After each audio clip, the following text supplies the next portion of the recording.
Hi everyone, this is Atomic Glitter. I am back with another custom for you all to see. I made these two customs recently actually. The ones on screen beside my Atomic Glitter pony. On the left is the G3 Mythed pony called Chocolate Cocoa that turned into a G4. And on the right we have Winter Minty from also Generation 3 turned into a G4 version of herself. I sadly didn't record the process for these two customs. I didn't thought about recording them because I was just making them to have fun and also to get back into customizing because I haven't really customized anything in a while. So I just wanted to practice a little and they kind of came out perfectly. So I posted them on Instagram, of course, since I have one at Atomic Glittery. Go follow me there if you want to. And y'all really liked them. And a certain someone kind of wanted to just break into my house and take them with them. Okay, maybe not that literal, but they really like it. And it kind of just made me want to make even more customs like that. So here we are. I selected a good handful of ponies to customize as G3 characters, but turned into G4 Mythed ponies. So here we go. I have 6 ponies on screen right now, which there is 3 Rainbow Dash, a Pinkie Pie, Charlie, and a Rarity. I let y'all decide on Instagram which type of ponies you wanted to see first getting customized. If y'all wanted to see a Pegasi, Unicorn, or an Earth pony, and after 24 hours, y'all wanted to see a Pegasi custom. And also made a post thankfully at the same time, so 24 hours later, I saw that some people wanted to see Thistle, Whistle, and Starcatcher. There are also a couple others, but they are not Pegasi. So for this video, I'm going to make Thistle Whistle. So the first thing I did for this custom is to get rid of Rainbow Dash's tail. And yes, I am using the Rainbow Dash that isn't damaged at all, but that's besides the point because I'm going to customize her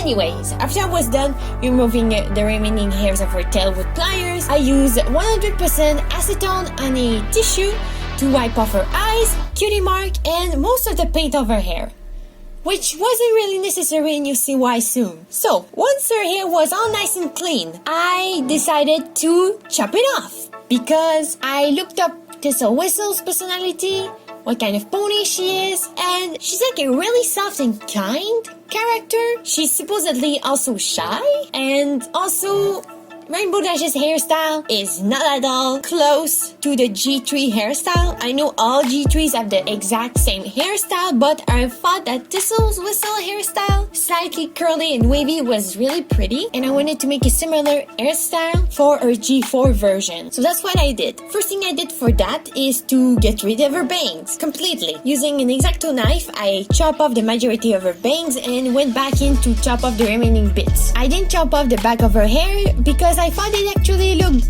pretty and I could just modify the ends of it to make it match my idea of the character. Now that half of her head is missing, it's time to give her a new forehead and a new hairstyle. For this, I'm going to use Milliput Epoxy Putty. I'm going to take part A and B, mix it together, and then start sculpting her new forehead and hair. To smooth this clay, I used water and my silicone tool. Also, my hands. I'm wearing gloves for the majority. I'm using this clay, but after a while, the clay isn't as sticky, and also the gloves didn't fit me, so I kind of ditched them, but it's okay. Don't worry about me, my hands are fine, but don't do it. Please get gloves in your size and use them when you work with this clay. I didn't have my size, so I ditched the gloves because I couldn't get details with them on. So yeah, I at least did half of the work with the gloves, so little part of the back for me. So I tried to smooth the clay on her forehead as much as I could so that when I paint it later, it's going to be nice and smooth and not weird and bumpy. And once I was done sculpting her forehead, I started sculpting her hair. And here you can see I don't have my gloves anymore because they don't fit me and they were very annoying. So here I'm coming up on the spot with a design for her hair. I didn't sketch out all the characters in their G4 self. I just went ahead and tried to make a hairstyle that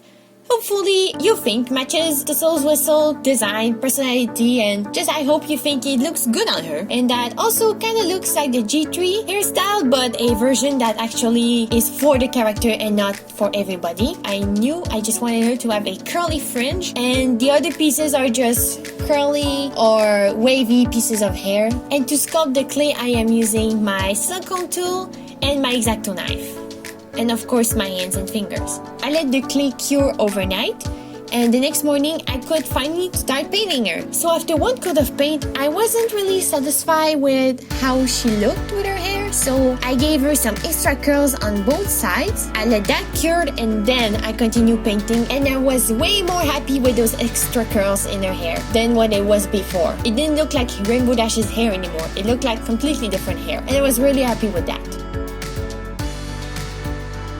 When I was done painting her entire body white, I went ahead and mixed her body color, which is a light blue, and I'm giving her multiple coats to make it nice and smooth.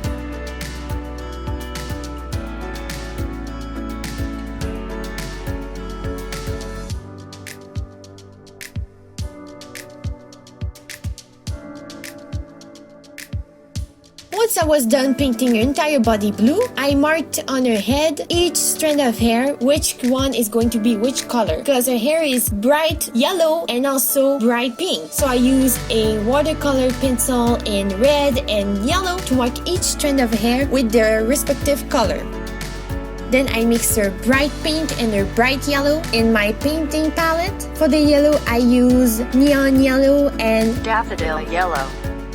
For the pink, I use Tutti Frutti, Christmas red and white mixed together. So I only did the first coat of paint on camera to show you which strand is going to be which color more clearly, but I did the other coats off camera because I was scared to mess it up. So yeah, only did the first coat on camera, and here I am with her hair completely done. It turned out really good and I'm really happy with it. And I'm kind of surprised at how well the new hair blends with the old hair. I think it's really cool. Of course, after I was done with her body and her hair, it was time for the eyes. So I sketched her eyes off camera using a white watercolor pencil. Here I'm trying to show you what it actually looks like. I did the design on the eye that wasn't half covered by her bangs. She's going to have a round and a small star-shaped eye shine, just like the old G3. The first thing I did for her eyes after sketching them is to paint the sclera with the white acrylic paint. I think I did 2 coats.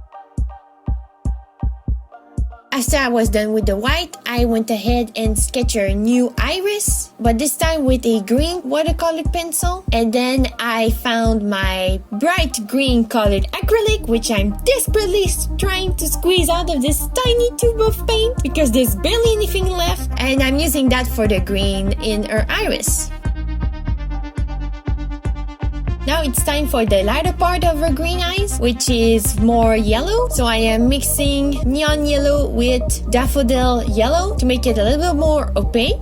And after painting both of the eyes with that color, I sketch her new pupil with the green colored pencil again. I paint the pupils black. I change the camera angle so you could actually see what I'm doing.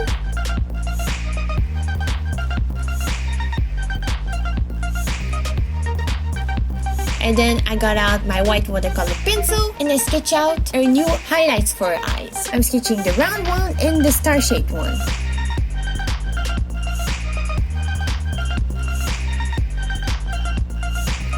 And here I am trying to paint a tiny little star highlight on her eye.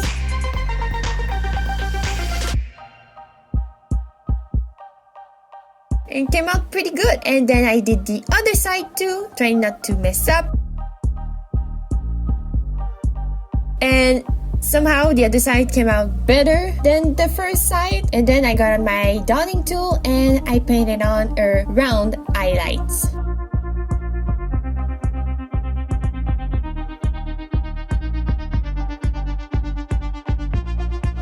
And because the eyelashes were almost impossible to do on camera without having the pony half an inch from my face, I had to paint the eyelashes off camera on both of the eyes. And yes, I somehow found a way to paint her eyelashes on her left eye, and it was an adventure. Then it was a cutie mark. I sketched the cutie mark and then I painted off camera because it was incredibly difficult to paint. I had to redo the flowers 2 times because the first time I messed up. So I am really proud of this cutie cutie mark, and I think it's adorable. A little bee flying over a bunch of flowers. It's so cute. So now that I was done with the paint, it was time to give her a new tail. So I had to dig through my box of pre-made wefts or leftover hair from other customs. I tried to find colors that match her hair. I luckily found a pre-made weft of bright yellow that literally matches her hair perfectly, but I couldn't find a pink that matched the bright pink I mixed up for her. After digging through my box of hair and literally finding not a single pink that matches her mane,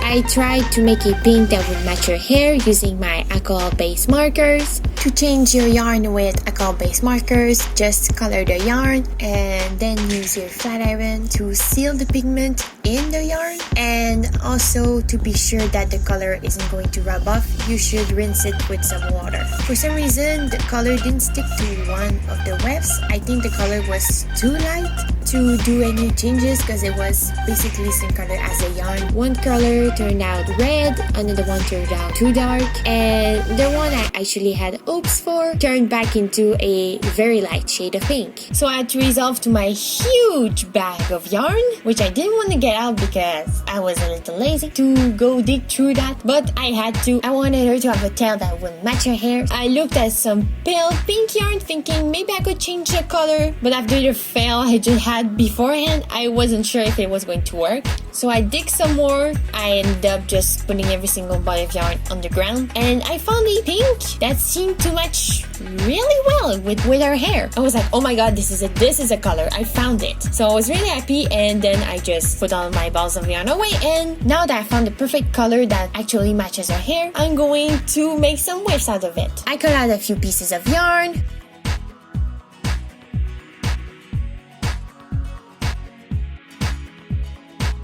Loop them around my middle ring.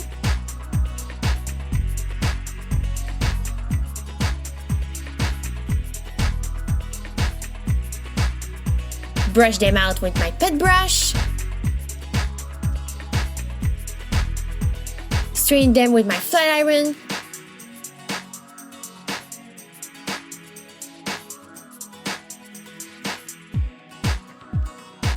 Comparing the strength to my pony, thinking it's a little too neon, but it's okay. I am done looking for a color that maybe doesn't exist. It's close enough. And then I'm getting out my silicone fingers so I can use my hot glue gun and make some really quick and easy wefts by putting some glue down, putting the yarn on top, smoothing it out with my silicone fingers so I don't burn myself, put some more glue on top, smoosh it and smooth it down. Don't forget to turn off your hot glue gun and trim the hair wefts, and ta-da! We have hair wefts ready for use. So after I made those pink wefts, I took some yellow, some pink together. I tried to twist it together, and I just ended up squeezing some hot glue in the pony and kind of rerouting / stabbing in there chunks of yarn until it didn't come off and looked pretty good. I also styled the tail by giving it a side curl using a pencil and my flat iron, and it was done. And now I present you Thistle Whistle.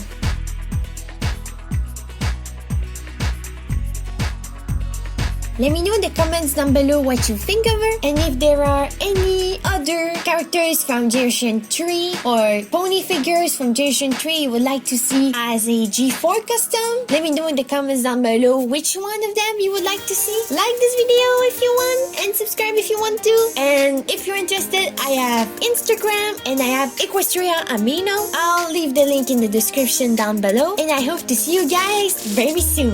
Bye bye!